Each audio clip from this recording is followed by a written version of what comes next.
They called themselves a Galactic Empire, a civilization so vast it spanned over 70,000 star systems and governed nearly 10,000 intelligent species.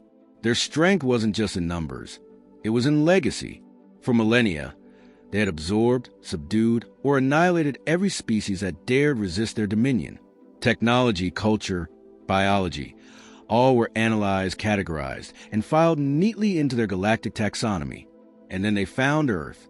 From the moment human signals were intercepted, Earth was labeled a Category Theta world, an undeveloped planet with minor nuclear capability and a rudimentary AI structure.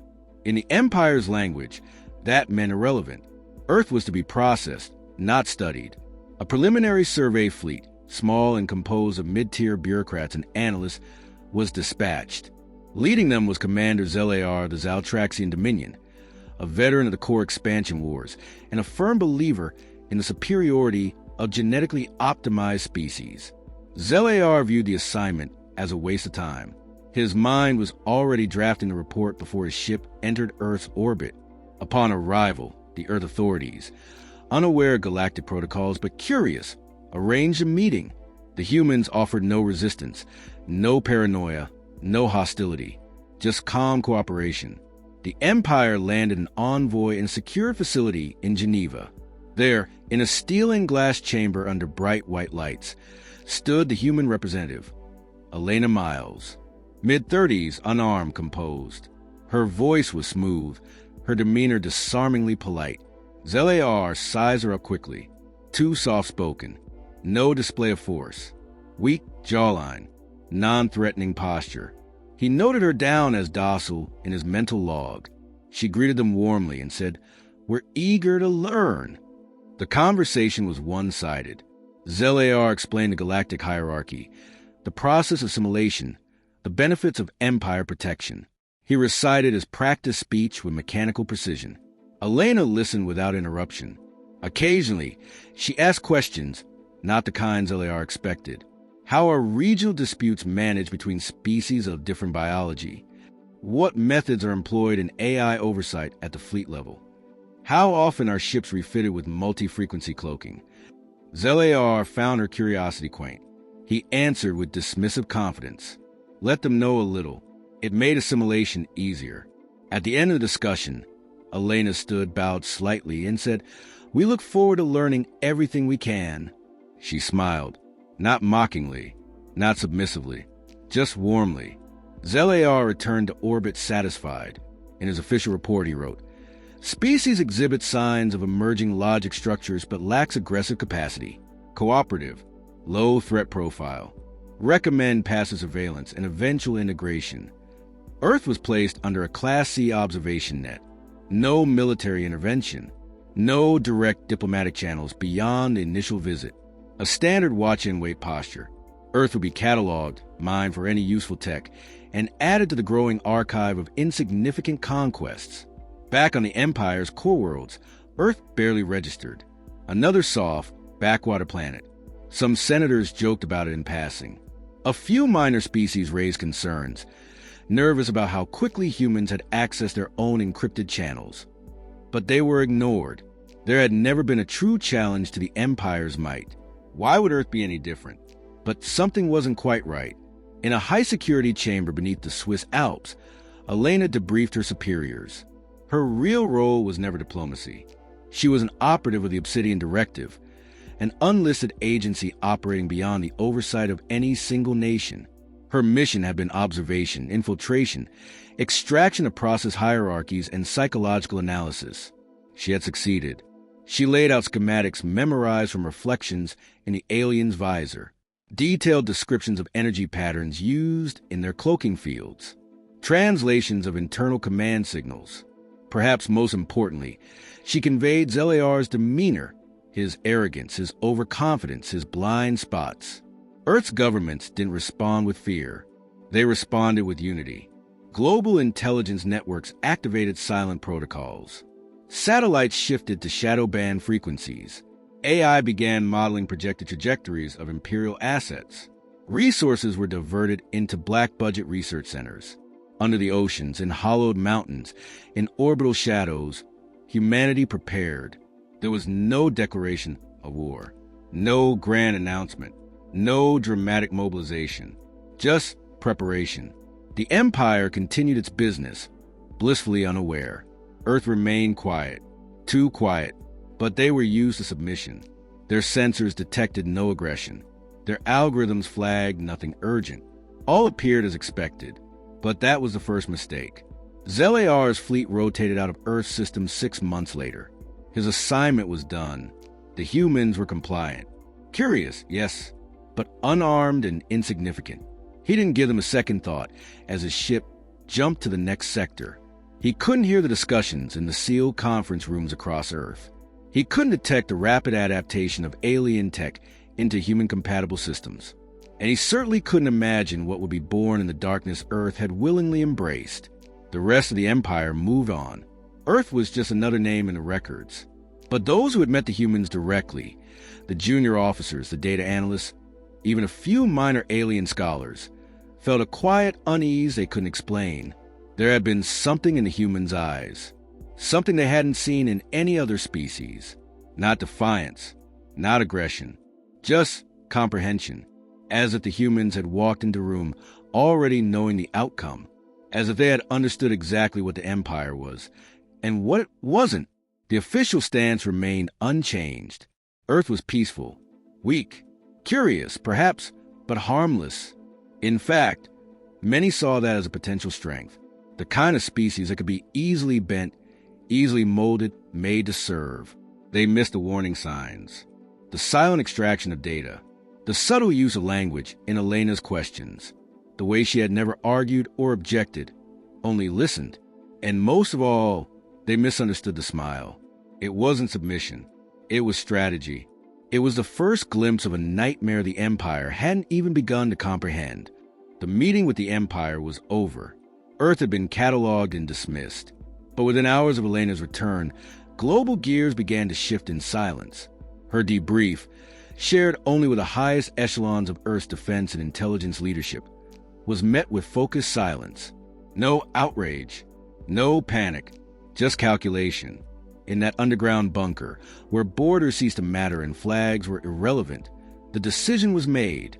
Humanity would not challenge the Empire with missiles or fleets. It would challenge them with patience, precision, and a strategy tailored to the one thing the Empire had never prepared for: being underestimated.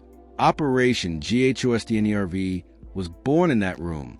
Its objective was clear: dissect the Empire without revealing intent, adapt and integrate alien systems, use their own arrogance as cover. No public announcements, no political noise. Every action would be deniable, every move invisible.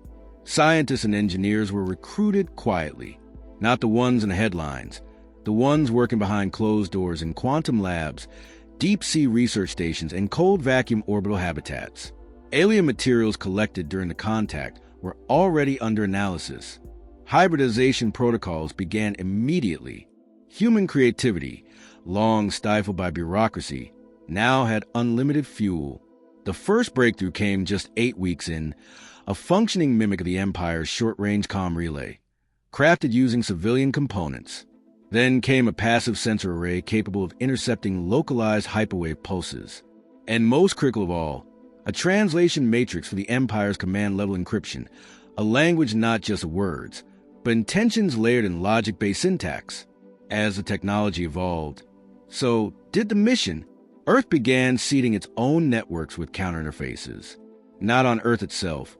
That would be obvious. Instead, they were inserted through open satellite links, deep space data beacons, and merchant vessel signal overlaps. Like a virus, the human presence began to lace itself through the Empire's digital bloodstreams, quiet, unnoticed, and growing. Then came the psychological phase. It started subtly. In an outpost near the rim, a surveillance drone caught a data anomaly, a diagnostic line written in an alien tongue, then replaced by English text. No damage, just a phrase. We're paying attention. The technician assumed it was a software hiccup. On another planet, a propaganda holoscreen blinked during a routine broadcast. The Imperial anthem paused. For 3 seconds, the image of Elena's face appeared, unblinking, calm, smiling. Then the broadcast resumed. No one believed it at first.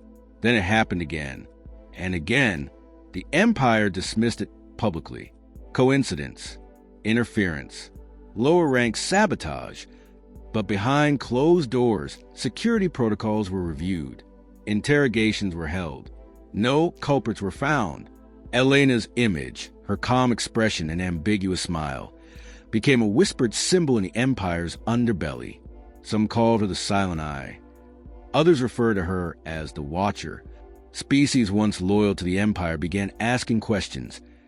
How could such a primitive species infiltrate so quickly? Why was the Empire unable to respond? Rumors spread through minor systems that Earth had developed weapons of thought, that they had psychic infiltrators, that they could control machines by looking at them. All nonsense, of course. But in the Empire, fear was rarely logical. Commander ZLAR, now reassigned to a frontier intelligence post, was dragged back into the spotlight. His previous report had labeled Earth harmless. Now, he was held to account for overlooking procedural anomalies. He defended himself aggressively. They had no fleets, no visible threat. I followed standard assessment procedure. His protests were noted and ignored. He was given one mission: investigate and neutralize whatever Earth was doing, quietly, efficiently, without embarrassing the Empire. He returned to Sol alone, without the usual entourage, aboard a covert ops vessel. Earth's orbital space looked unchanged, no obvious defenses, no new ships, no visible technology. But his scans returned incomplete. Energy readings fluctuated in ways he couldn't map. Quantum shadowing on sensors. Randomized signal bounces. He ordered a deeper scan. The systems returned blank. No heat signatures. No communication traffic. No activity. It was impossible. Planets don't go dark. Unless they mean to. Back on Earth, no one spoke publicly of Operation GHOSDNERV. Citizens lived their lives unaware. But deep below the surface, the real work had reached new heights. Simulations of Imperial fleet formations were running at petaflop scale. AI models predicted chain reaction collapse points within the Empire's bureaucracy. And a new network, entirely separate from Earth's civilian internet, was forming. Codenamed the Veil, it was a closed system built to not just monitor the Empire, but reshape how it saw itself. Algorithms crafted to subtly rewrite reports, alter risk assessments, create the illusion of instability where none existed, and hide real vulnerabilities beneath false ones. No one was ordered to panic, but key individuals were nudged, Empire clerks suddenly doubting their figures, governors reassessing their neighbors, military analysts second-guessing old assumptions. The Empire began to lose confidence, not in response to battle, but in response to suggestion. Earth watched and waited. It never sent a threat, never broadcast a boast, never fired a shot, and that, more than anything, disturbed the Empire. In war, there is comfort in knowing your enemy's strategy, but Earth offered no such comfort. It simply observed, learned, and responded in ways that couldn't be predicted. Within a year of first contact, Earth's name became restricted on internal Empire channels. The official reason: preventing cultural contamination. The real reason: fear of what would be heard. The Imperial Council convened secretly to review the situation. The session lasted 13 minutes. It ended with a decision to begin contingency planning, not for planetary conquest, but for containment. They didn't know what Earth had built. They only knew they couldn't see it. And whatever can't be seen can't be predicted. And what can't be predicted cannot be controlled. What had once been labeled a Category Theta world was now the silent axis around which Imperial unease revolved. The Empire didn't know it yet, but it had already lost the first war. It just hadn't realized the war had started. The Empire prided itself on knowledge. From the moment it expanded beyond its home system, its strategy had always been rooted in control through information. What it could measure, it could manipulate. What it could see, it could conquer. But Earth wasn't playing that game. The more the Empire tried to map humanity's intentions, the less they found. Not because Earth was hiding in shadows, but because Earth had redefined the battlefield. In a conflict where perception shaped power, invisibility became dominance. ZLAR returned to the core worlds to deliver his updated report. He stood before the high table, stripped of titles, no longer a commander, just a cautionary figure. He spoke calmly, devoid of the arrogance he once carried. "You go understand humans," he said. "They don't fight like us. They don't need ships or soldiers. They weaponize perception. They mine silence." The council dismissed him again. Words without evidence meant nothing to them. Earth hadn't attacked. It hadn't declared war. It hadn't moved a single vessel against Empire space. But unease was creeping in elsewhere. In fringe colonies, economic markets began to falter. Not crash, just stutter. Resource allocations misaligned by fractions of percent. Shipment records duplicated or erased. No single error large enough to warrant an investigation, but collectively enough to slow growth, enough to strain trust. Mid-tier officials requested audits. The auditors found nothing, and yet the pattern continued. Interference without contact, disruption without trace. Imperial data infrastructure, once thought untouchable, was slowly unraveling in real time. And then came the disappearances.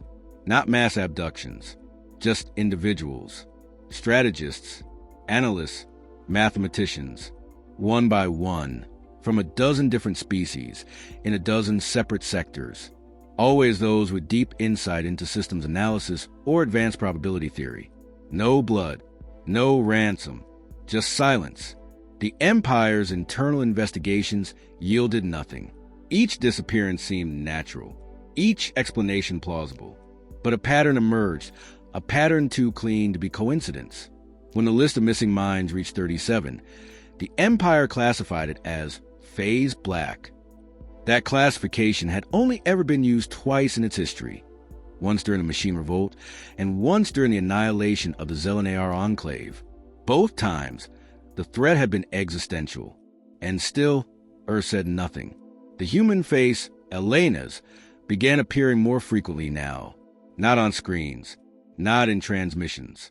In dreams, across dozens of species, reports emerged of shared visions, of a woman standing in a featureless room, offering no words, just watching. Some dismissed it as propaganda-induced hallucination. Others swore by it. Cults formed. Conspiracy networks activated. Sleeper cells across the Empire began switching allegiance, not through persuasion, but through paranoia.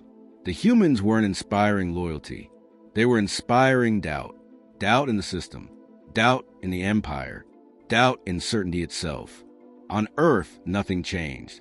Cities continued to buzz. Markets opened. Kids went to school. And beneath that facade, Earth's black cells worked with absolute focus. They weren't building an army. They were building the concept of inevitability. Because Earth had learned something fundamental. The Empire feared collapse more than defeat. Defeat could be avenged. Collapse meant irrelevance. And so Earth gave them nothing to hit. No fleet formations. No battle cries. Just a quiet suggestion. You are not as in control as you think. Then, a single event detonated every assumption the Empire had held about humans.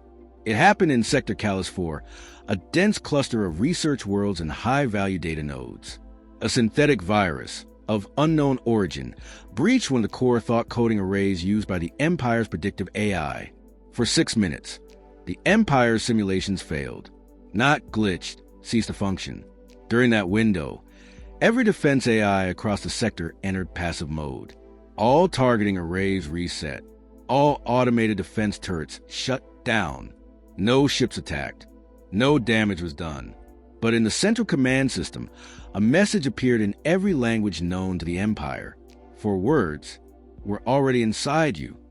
The message auto-deleted after 10 seconds. No origin trace. No signal echo. Just impact.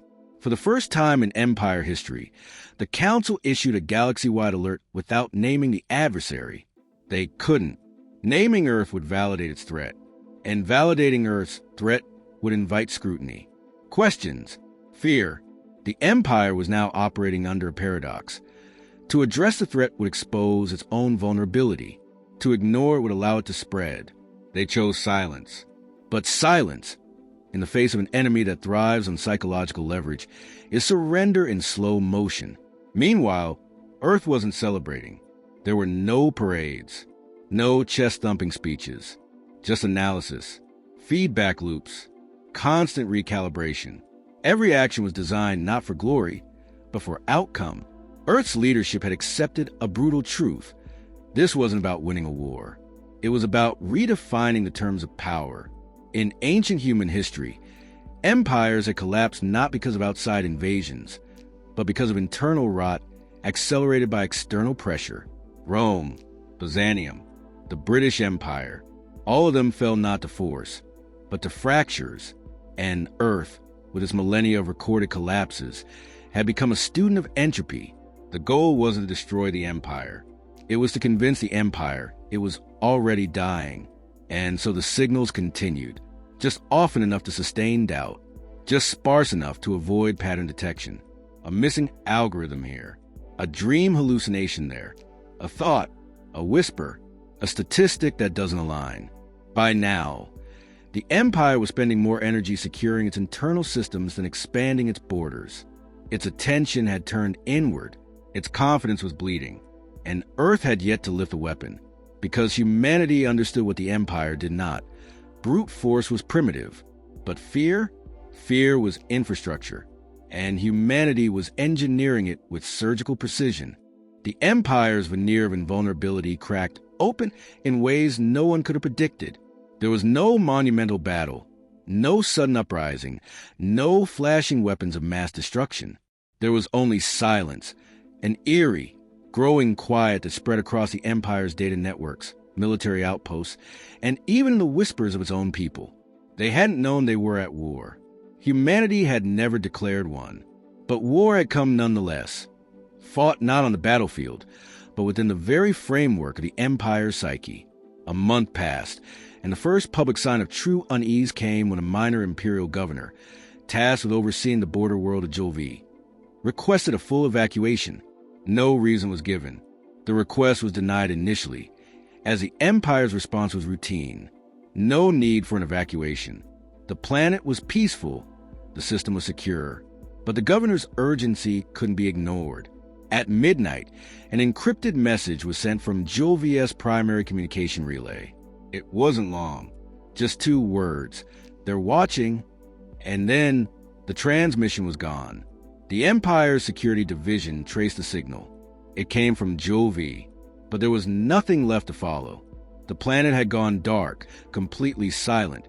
Within hours, the monitoring satellites stopped responding. A fleet sent to investigate discovered nothing but empty, disheveled cities.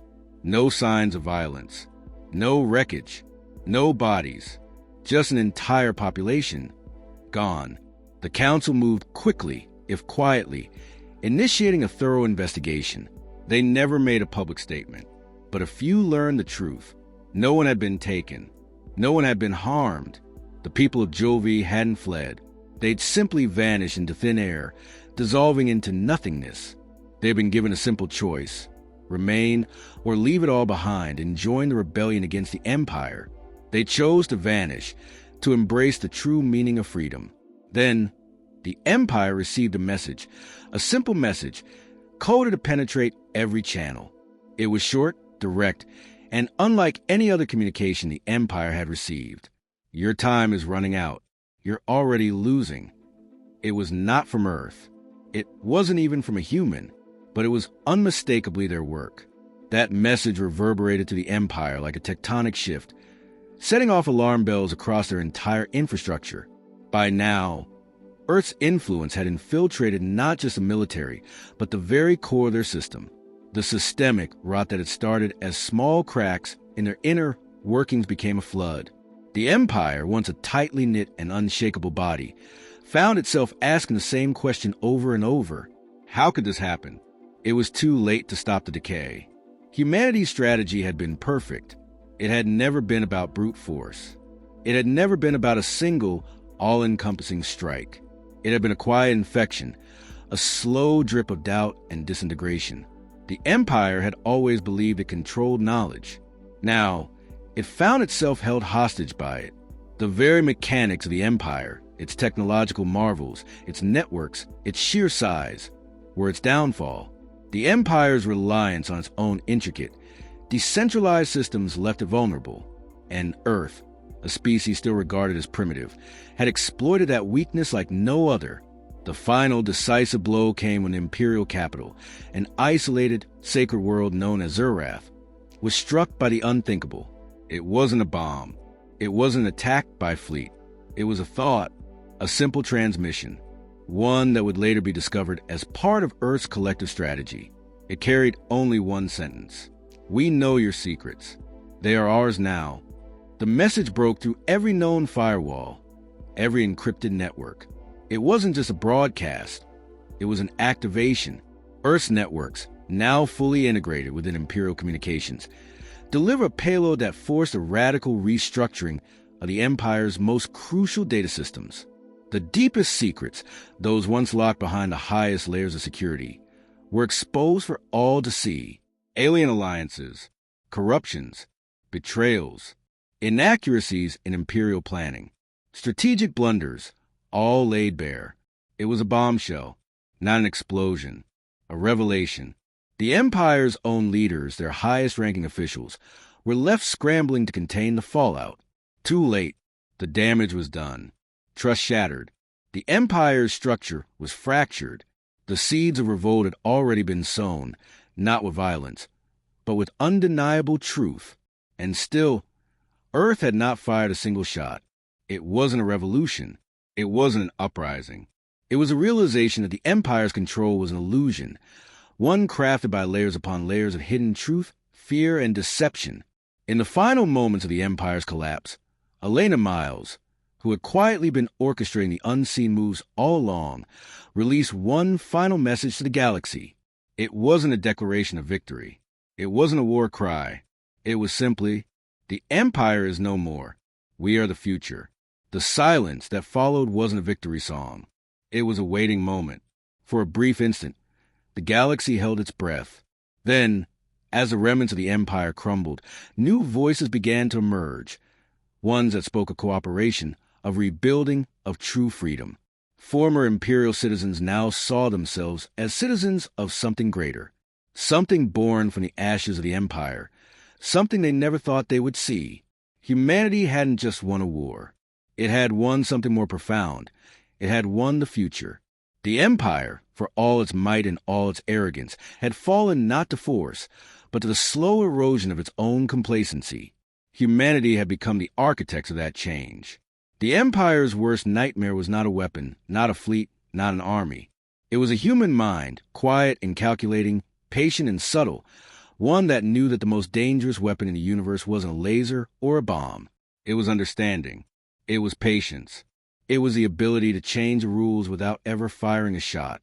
And as the last remnants of the Empire vanished into history, the galaxy began to understand something fundamental. Humans weren't just survivors. They were the future.